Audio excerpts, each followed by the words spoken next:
गांव में fashion show. शहर की फैशन डिजाइनर रितु की शादी गांव के जमींदार शेर सिंह से हो जाती है।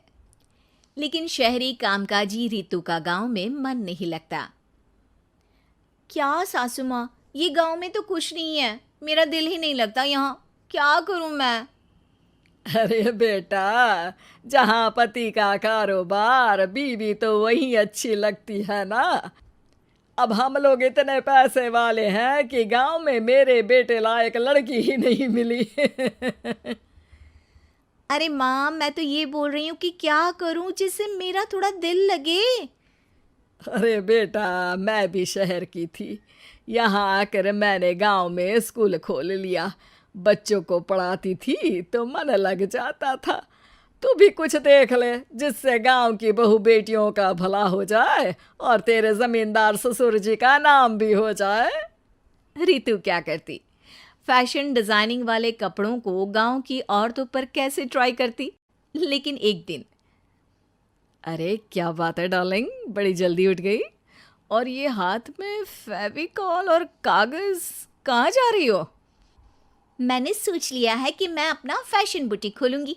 गांव की औरतों को सजा धजा कर फैशन शो करूंगी और यहाँ की औरतों को भी शहर के फैशन से वाकिफ करवाऊंगी। फैशन और यहाँ की औरतें, अरे इन लोगों को तो बस चूल्हा चौका आता है।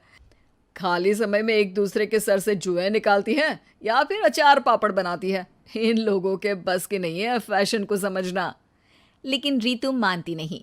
वो पूरे गांव में पोस्टर चिपका देती है कि किसी को भी नए डिजाइन के कपड़े पहनने का शौक है तो जल्दी जमींदार की बहू से मिले।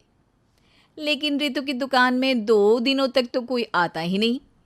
पर एक दिन, अरे कमला, क्या हुआ? क्या देख रही हो? ये पुतला देख रहा है दीदी। क्या दिख रहा है इसमें ऐसा? अब देखो तो दीदी, ये पुतला मेरे जैसा ही है ना, पतला दुबला लंबा, बस मैं काली और ये गोरा। तू ये बता, इस पुतले के कपड़े तुझे कैसे लग रहे हैं? अरे कपड़े तो बहुत ही सुंदर है दीदी, लेकिन तू ना बस कल इसी समय आ जाना और अपने जैसी 2-3 और को भी ले आना। अगले दिन कमला 2 लड़कियों को लेकर आ जाती है।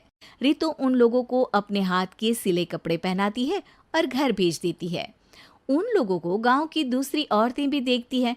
और फिर क्या, अगले दिन रितु जब दुकान खोलती है तो सामने बहुत सी औरतें उसके बनाए डिजाइनर कपड़े पहनने को तैयार खड़ी होती हैं। तुम लोगों को कपड़े के साथ ही हल्के मेकअप और स्किन केयर की भी क्लास देनी पड़ेगी। रितु गांव की औरतों को फैशन का ज्ञान देने में लग जाती है। एक दिन रितु का पति कहता है, अरे रितु, तुम्हारी फोटो पेपर में आई है। क्यों भाई, ऐसा क्या कर दिया मैंने? क्या लिखा है? अरे लिखा है गांव में होगा अब फैशन वीक। अरे हाँ, कल ना कोई फ़ोन आया था मीडिया वालों का, तो मैंने भी बोल दिया कि फैशन शो तो अब गांव में होगा। लग रहा है उसी की खबर बना दी है। तभी रितु को एक फ़ोन आता है। हेलो, कौन बोल रहा है? जी मैं खामिया बात कर रही हूँ लुक में फैशन वीक से। हम लोगों ने आपका काम देखा। हम शहर वर्सेस गांव का फैशन थीम में एक फैशन शो आपके गांव में करना चाहते हैं। अरे वाह, ये तो बहुत ही अच्छी बात है। मैं अपनी मॉडल्स के साथ शो में हिस्सा ज़रूर लूँगी। बस अब क्या था, वो दिन भी आ जाता है जब रितु की गांव की गोरी शहर की छोरी के साथ स्टेज शो में हिस्सा लेती हैं। शो के बाद, अरे आपकी वो जो कलेक्शन है ना, मैं उसकी पूरी सीरीज खरीदना चाहती हूँ। सच में आपने वो कपड़े डिज़ाइन करे जो आज के लोग आसानी से घर और बाजार में पहन सकते हैं। और बजट में भी है। हम भारतीयों के लिए तो ये डिज़ाइन बेस्ट है जी। वैसे आपने क्या सोचकर ये कपड़े बनाए और आप इसे कितना आगे और लेकर जाना चाहती हैं? औरतें और फैशन एक दूसरे के पर्यायवाची है।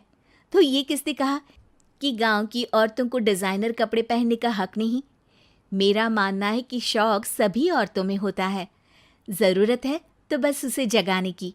उनके हिसाब और बजट के कपड़ों की जो मैंने बनाए और सबको पसंद भी आए।